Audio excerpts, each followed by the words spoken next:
எந்த ஒரு கொள்கையும் இல்லாமல் விஜய் ஷூட்டிங் நடத்தி வருகிறார்.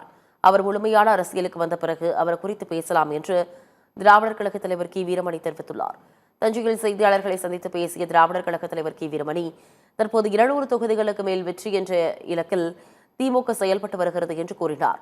ஊழல் குறித்து பேசும் விஜய்க்கு எந்த தகுதியும் கிடையாது என்றும், வரி ஏய்ப்பு விவகாரத்தில் அவருக்கு உயர்நீதிமன்றம் அபராதம் விதித்துள்ளது எனவும் தெரிவித்துள்ளார்.